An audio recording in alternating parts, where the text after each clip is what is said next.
Hello everybody, I am back today with another holiday cookie for you.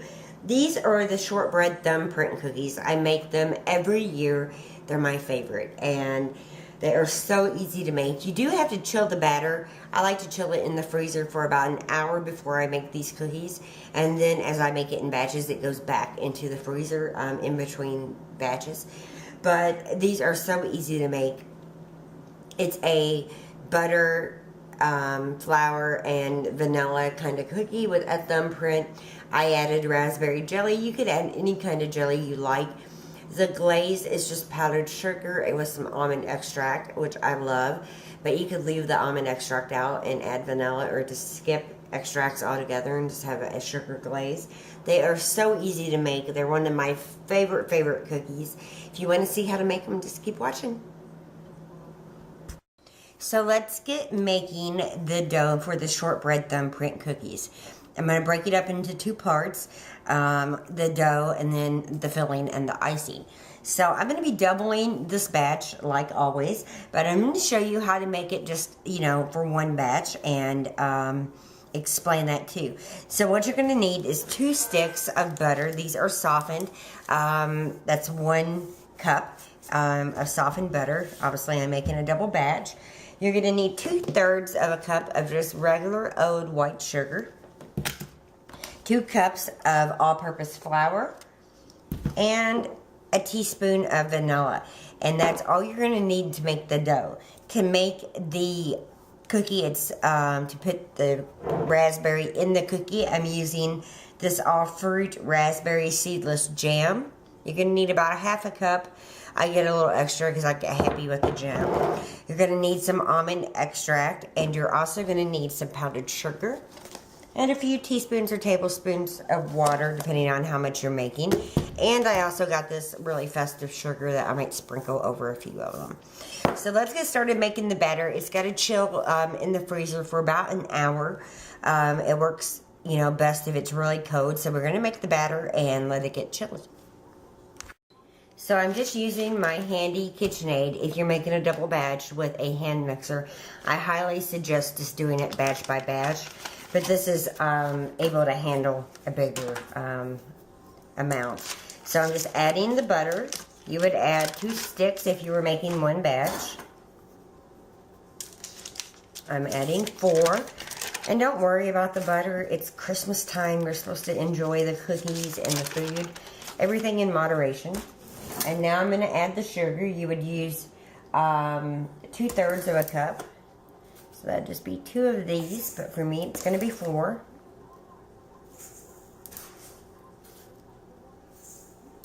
And now I'm going to cream this together. Raise it up. Start it out slow.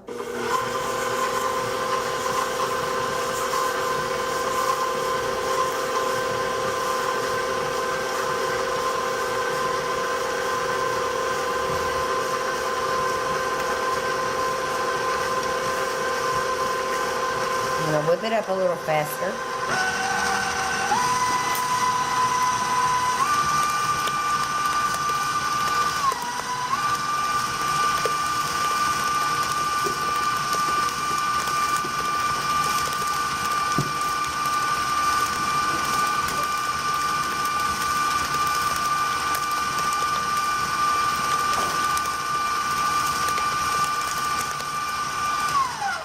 I'm going to scrape down the edges. Make sure all that sugar is mixed into that butter well. Now I'm going to add a teaspoon of vanilla. A lot of people don't like the almond extract in the icing. You could always just use vanilla then too. I like vanilla basically in everything. End of that bottle. Alright. Get my spoon out. And we will mix it back up. I'll turn it up to really whip it.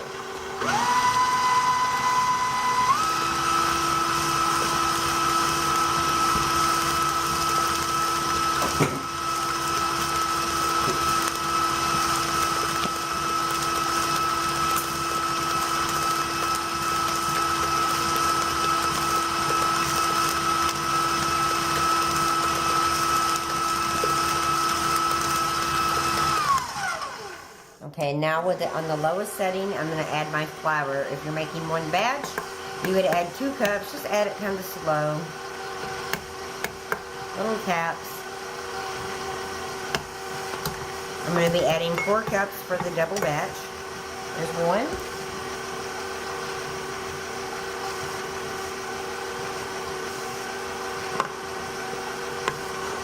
There's number 2.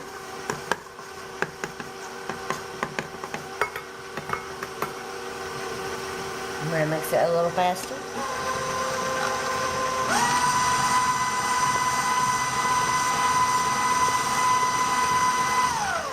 Back down to add the other 2 cups.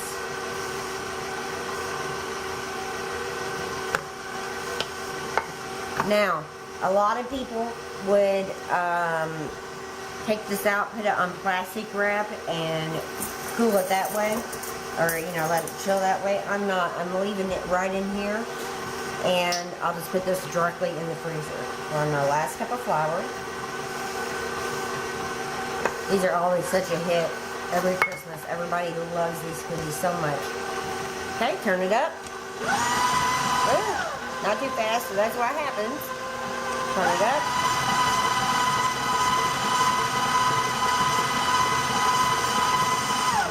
I'm going to scrape down the sides, mix it for just another minute or so, and then let it chill. And that is the dough to the thumbprint. Super easy.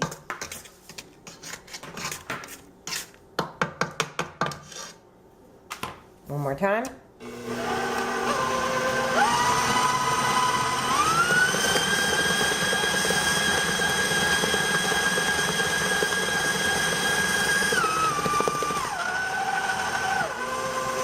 And that's good. I'm going to drop it. Take out the paddle. Bang that paddle around.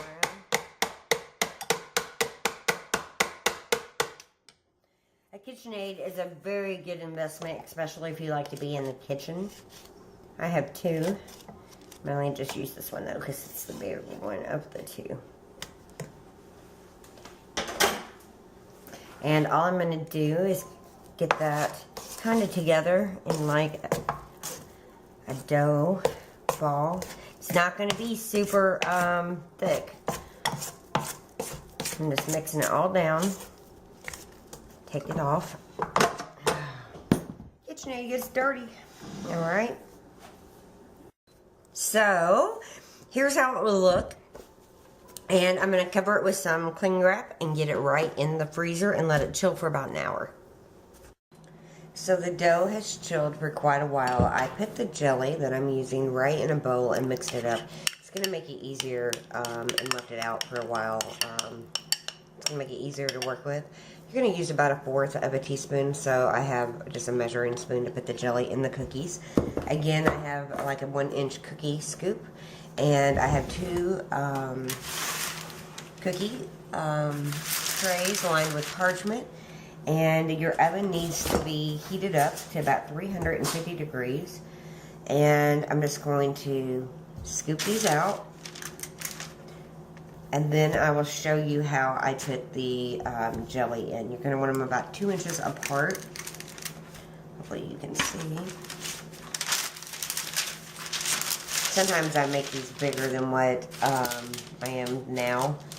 But this should make you about, I'm guessing about 40 cookies if you do it carefully. Remember, about 2 inches, so they are going to kind of spread. And then you're going to have to spread them with your thumb, so keep that in mind. And I'm just going to scoop the first tray. Work fast. This dough works best when it's cold. I'm using it straight out of the mixing bowl. And I'll put it right back in the freezer whenever these go in the oven. That one needs more.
Okay, so I got these pretty much made. Now all you're going to do, just take your thumb and indent. Don't go all the way down. It's okay if the edges crack a little. Take your thumb and just indent in the middle of the cookie. Push it out a little bit if you need to. And then add your raspberry jam. Make sure you get a nice little hollow, but you don't want it to be too thin, or it'll run out the bottom. Keep that in mind. I'm just checking the rest of them and trying to make them a little more uniform.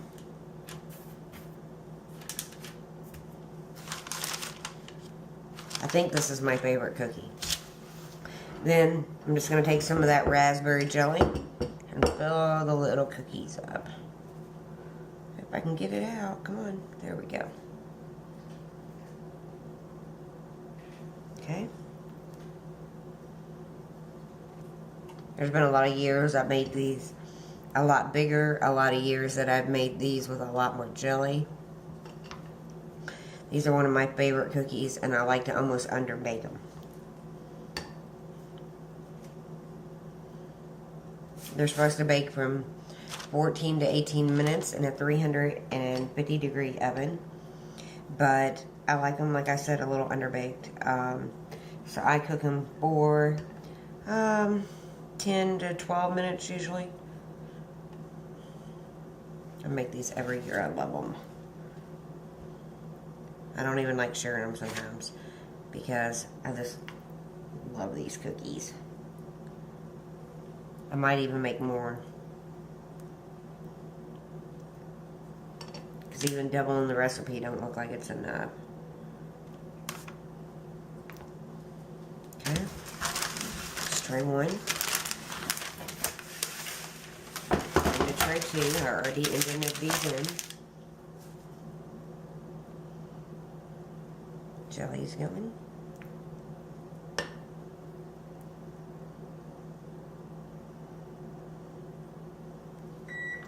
Oven's preheated, as you can hear.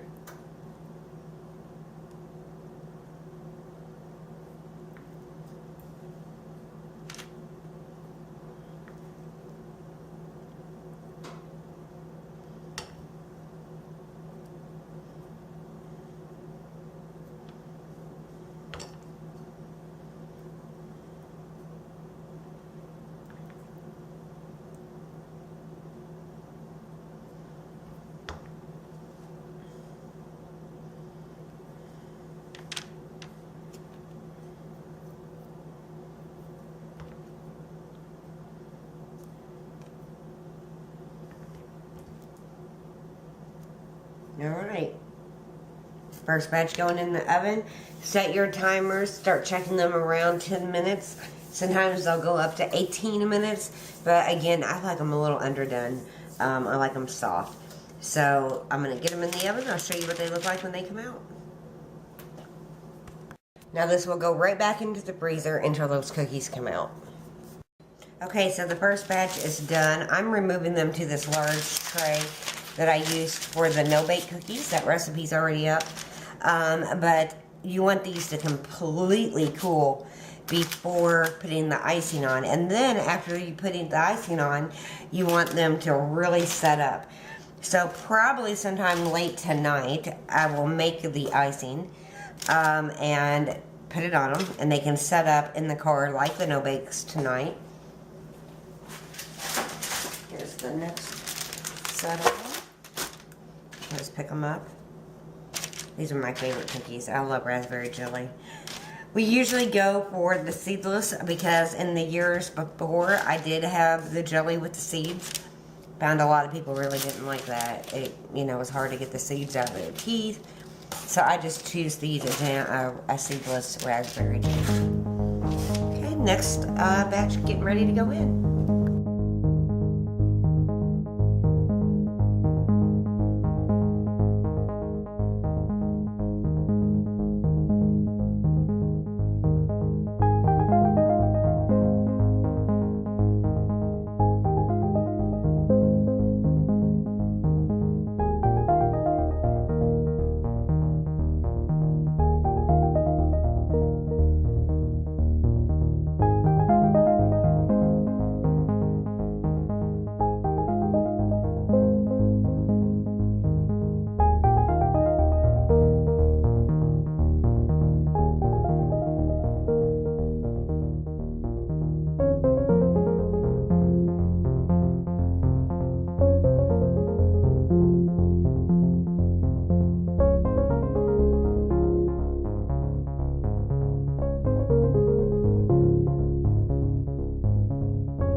So these thumbprints are done. Now I do have some flour on my counter because I'm working on other cookies too.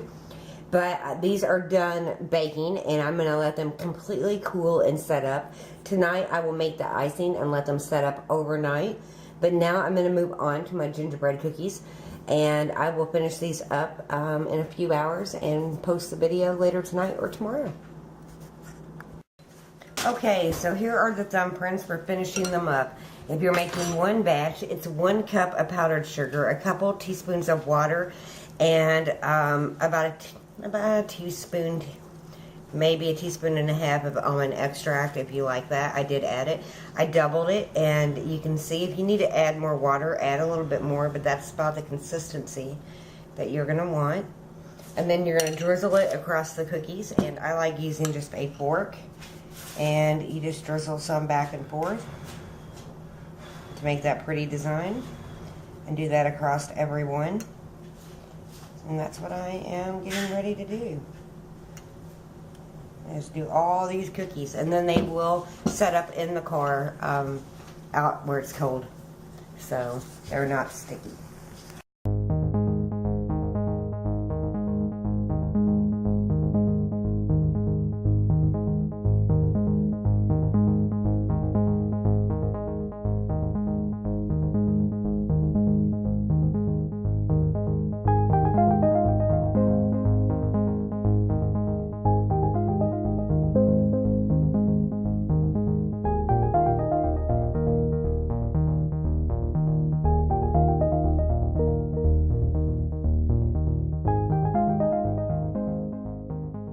Now I'm just going to let them set up over 24 hours and let them kind of harden up a little bit and not be sticky. But I'm going to eat one first. So these have set up beautifully. I let them sit overnight. Look at that.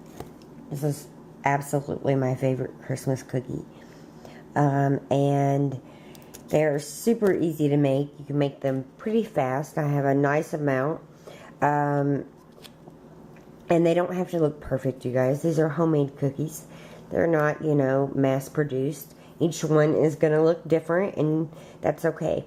I'm going to leave them on this tray till I package them up. I'm just going to cover them up with another piece of parchment paper.